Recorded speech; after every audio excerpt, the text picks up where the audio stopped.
오늘의 주요 뉴스, 뜨거운 이슈 시원하게 풀어드리겠습니다. 오늘의 커버스토리 박상현 아나운서 나와 있습니다. 어서 오세요. 네, 안녕하세요. 박상현입니다. 네, 박상현 아나운서 오늘 출근길 날씨가 어땠어요? 오늘 그래도 비교적 따뜻한 날씨. 이제는 따뜻하다기보다는 낮에 덥다고 해야 될 것 같아요. 그렇습니다. 아침은 지금 20도 선인데 서울 그래요? 낮 기온이 오늘 30도까지 오른다고 합니다. 어제와 비슷할 것 같아요. 예. 어제 혹시 밖에 나가 보셨나요? 아, 맞죠. 엄청 덥더라고요. 더웠습니다. 저 한 30분 걸었는데 땀이 많이 나서 예. 더위 먹는 줄 알았거든요. 그래요. 오늘도 날씨 비슷하다고 하니까 더위 여러분들 많이 주의 좀 당분간 하셔야겠습니다. 비소식은 없는 것 같아요. 그러게요. 네. 날씨는 좀 계속 그냥 초여름 그냥 예. 여름 날씨를 보일 것 같습니다. 네.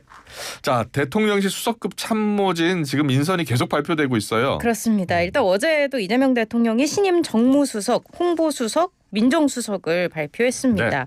정무수석에 우상호 전 의원을 임명했습니다. 그래요? 민주당 4선 중진 출신이고요. 예. 원내대표와 비상대책위원장을 역임했습니다.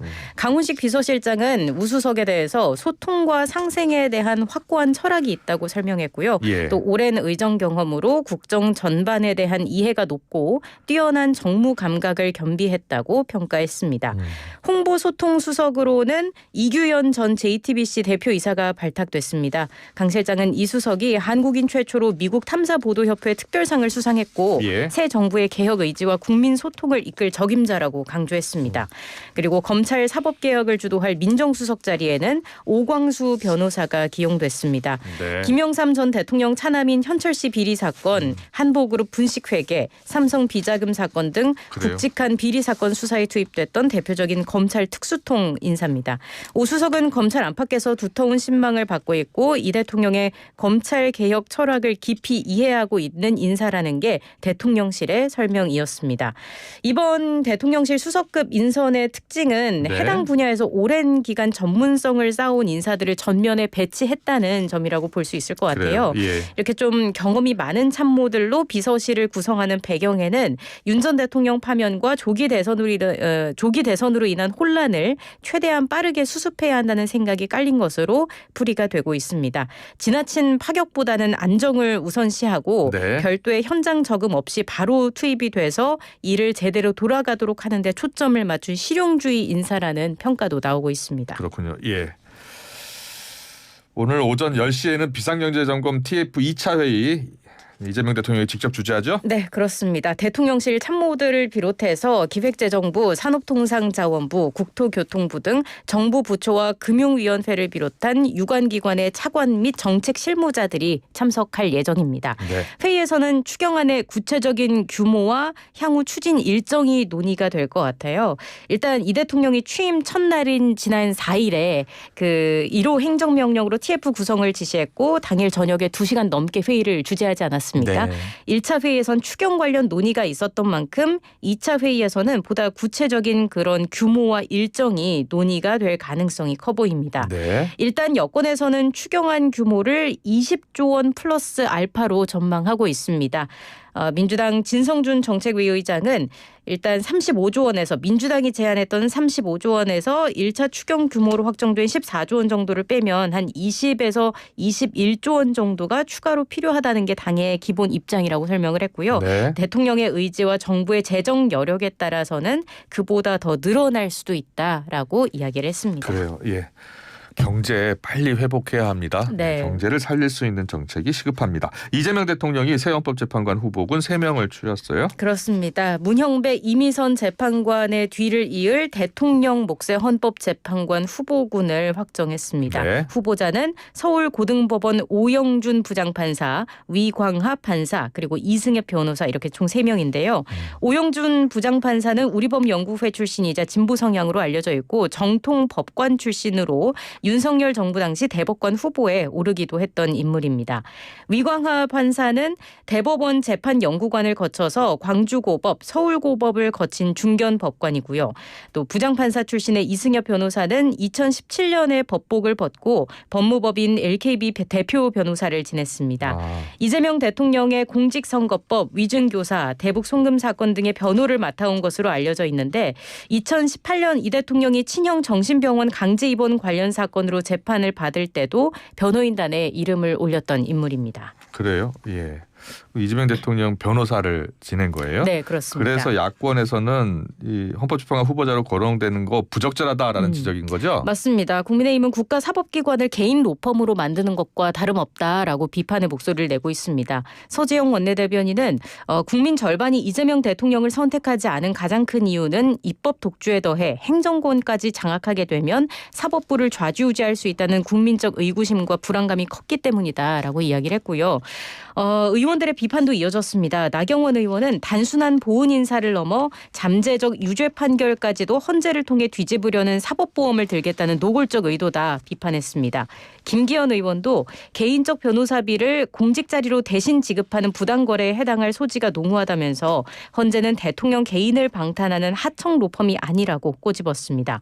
송원석 의원은 이 변호사가 맡은 사건은 대법원에서 유죄 취지로 파기환송된 중대한 사건이라면서 그가 헌법재판관이 된다면 명백한 이해충돌 상황이 발생한다고 이야기를 했습니다. 네, 이에 대해서 대통령실의 입장은요? 일단 어떤 것이 이해충돌인지 잘 이해가 안 간다라는 얘기를 했습니다. 예. 이 대통령 사건을 맡은 분들은 공직에 나가면 안 된다는 취지인 건지 어떤 부분에 충돌이 된다는 건지 이해가 잘 가지 않는다라고 기자들에게 답변을 했고요. 이렇게 좀 입장차가 있는 모습이라서 어떻게 될지는 봐야 할 것 같은데요. 대통령실이 인사검증 절차를 마무리한 뒤에 2명을 최종 후보자로 결정을 하게 됩니다. 그래요? 예. 그러고 나서 이 대통령은 이들을 헌법재판관 후보자로 지명할 계획입니다. 네. 자, 아직 뭐 최종 결정이 된 건 아니에요. 그렇습니다. 네. 자, 여야 지도부 이제 선출 작업이 본격화할 것 같아요. 네. 먼저 원내대표 경선이요. 자, 여당에서는 이른바 명심의 향배를 주목하고 있다고요? 네, 그렇습니다. 일단 원내대표 경선 이번 주 금요일 13일에 경선을 앞두고 있잖아요. 네. 민주당 같은 경우에는 친명으로 분류되는 3선 김병기, 4선 서용교 의원의 양자 대결로 치러지게 되는데 저마다 이 대통령의 국정 철학을 잘 이해하고 보조를 맞출 수 있는 적임자임을 강조하고 있습니다.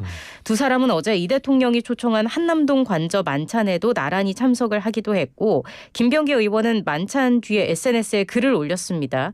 이 대통령을 누구보다 가까이에서 지켜본 사람으로서 성공한 이재명 정부를 반드시 완성하겠다라고 적었고요. 서용교 의원도 기자회견을 열어서 이재명 정부의 성공을 뒷받침하겠다라면서 오전에 그 수석비서관 인선에도 인사는 대통령님의 권한이고 국민에 대한 충직을 기준으로 인사를 한 것 같다라고 높이 평가를 했습니다. 네. 이렇게 좀 대통령의 의중이 어디 있을까에 주목이 되고 있는데 지금 원내대표를 말씀드렸습니다마는 당 대표 역시도 좀 마찬가지인 상황이에요. 그래요? 역시나 상징성이 높은 그 이재명 대통령 후임이라는 상징성이 높은 당 대표 도전자들로 핵심 친명계 인사들이 거론이 되고 있거든요. 누가 거론됩니까? 먼저 정청래 의원이 거론되고 있습니다. 예. 이 대통령이 첫 번째 민주당 대표를 지낼 때 수석 최고위원으로 지도부에서 호흡을 맞췄고요. 예. 또 경쟁자로 거론되는 인물이 박찬대 대표 직무대행 겸 원내대표입니다. 이 대통령이 대표직을 사퇴할 때까지 당대표와 원내대표 이렇게 투톱 관계를 형성하면서 당을 이끈 바가 있습니다. 정권 교체 직후에 꾸려지는 첫 당 지도부인 만큼 이재명 대통령과의 관계를 강조해온 친명계의 치열한 각축전이 좀 예고된 상태라고 볼 수 있겠습니다. 그렇겠네요. 네. 이번 주 13일이에요? 네, 그렇습니다. 이번 주 13일에 차기 원내대표 경선을 앞두고 있는 상황입니다. 뭐 대표나 원내대표 모두 친명, 명심을 좀 강조하고 있는 모습이죠. 그래요. 네. 원내대표 선거 이재명 대통령 지지세가 강한 권리당원 투표 20% 반영되는 거예요? 그렇습니다. 민주당은 이재명 대통령이 당 대표였던 지난해 6월에 개정한 당규에 따라서 재적 의원 투표 80%와 권리당원 투표 20%를 합산해서 과반 득표자를 선출하는 방식으로 원내대표를 뽑게 되는데요. 권리당원 투표 20% 반영 규칙이 처음 적용되는 만큼 경선 후보들에 대한 당원들의 지지 여부가 중요해졌습니다. 그동안의 원내대표 경선은 의원들이 투표를 했거든요. 그렇습니다. 예. 근데 이번에 권리당원 투표 20%가 들어가게 되는 건데 그러니까요. 이거를 투표수로 환산을 하면 한 34표 가량의 영향력이 있는 것으로 분석이 되는 거예요. 그러니까 167명 현재 있다는 점을 고려할 때 34표는 무시하지 못하는 규모인 거지 않습니까? 그렇군요. 그래서 박빙의 승부가 펼쳐진다면 당락을 가를 수 있는 요인이 될 거다라는 평가가 나오고 있습니다. 그렇겠네요. 그동안은 또 의원들 간의 이제 친분 관계도 중요했거든요. 그렇죠. 이제는 당심도 살펴야 합니다. 자, 그리고 국민의힘 상황 좀 볼까요? 국민의힘도 이제 내부 전열 정비에 나섰는데 네. 차기 지도 체제를 어떻게 갈 것이냐 이것부터 지금 혼선이에요. 그렇습니다. 일단 조기 전당대회를 치를 것인지 예. 아니면 비대위 체제를 유지할 계속 것인지. 갈 것인지. 네, 이게 좀 의견이 갈리고 있는 모습입니다. 네. 이와 관련해서 어제 김용태 비대위원장이 기자회견을 열었잖아요. 9월 초까지 전당대회를 치를 수 있도록 준비하겠다라고 했습니다. 내년 지방선거는 비대위 체제가 아니라 선출된 당대표 체제로 치러야 한다는 취지였고요. 네. 또 대통령 탄핵 반대 당론 무효화 추진을 재확인했을 뿐만 아니라 대선 과정에서의 부당한 후보 교체 논란의 진상을 규명하겠다라고도 공언을 했습니다. 그래요. 그런데 이게 당내 계파별로 반응이 엇갈리고 있다면서요. 그렇습니다. 일단 뭐 친한계로 분류되는 박정하 의원은 젊은 비대위원장의 고뇌를 응원한다. 당이 신뢰를 회복하기 위한 최소한의 몸부림이고 쇄신의 발걸음이다라고 페이스북에 글을 남겼고요. 네. 한편 전임 비대위원장인 권영세 의원은 후보 교체 논란에 대한 진상규명에 환영의 뜻을 나타내면서도 네. 부당한 교체라는 표현은 매우 잘못됐다고 지적을 했습니다. 또 김재원 전 김문수 대선 후보 비서실장의 경우에는 비대위원들까지 사퇴 의사를 밝힌 마당에 현 비대위원장이 당 개혁이나 내년 지방선거 준비에 주도적 역할을 한다는 건 현실적으로 가능하지도 않고 사리에 맞지 않다라고 지적을 했습니다. 그래요. 예. 기존의 당 주류 세력을 중심으로 이른바 혁신형 비대위를 세워서 선거 패인 등을 분석한 이후에 새 지도부를 꾸리자는 취지의 주장이 나오는 걸로 전해지고 있기 때문에 김용태 비대위원장이 밝힌 전대 계획이 앞으로 어떻게 흘러갈지는 더 지켜봐야 할 것 같은데요. 예, 예. 당장 오늘 의원총회가 열리지 않습니까? 네. 여기서 지도체제와 관련한 경론이 이어질 것으로 보이고 또 오늘 의총에서는 김용태 비대위원장의 거취도 논의가 될 것 같아요. 예. 임기가 이달 30일까지인데 어제 기자회견에서 임기와 관련해서 제 임기는 개혁이 완수될 때라고 했고 당을 살릴 수 있다면 제게 주어진 다양한 권한을 검토하겠다라고 밝히기도 했습니다.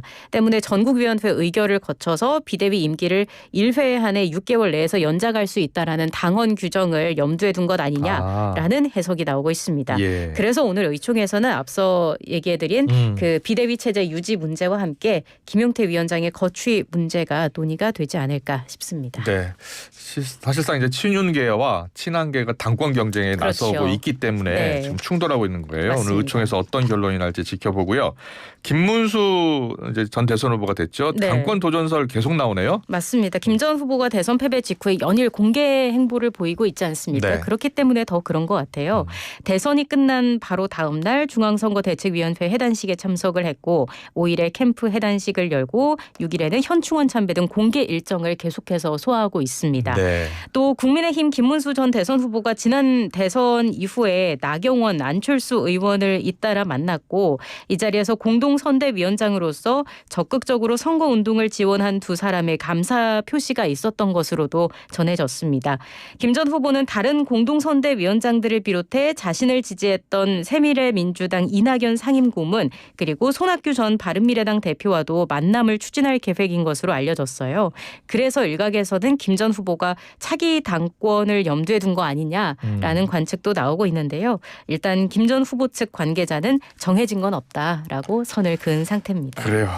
아직 정해진 건 없다라는 뜻으로 그러게요, 받아들여집니다. 아직. 네. 예, 잘 들었습니다. 박상현 아나운서의 커버스토리였습니다. 내일 뵙겠습니다. 네. 수고하셨습니다. 고맙습니다. 울림이 계속되는 모든 것들을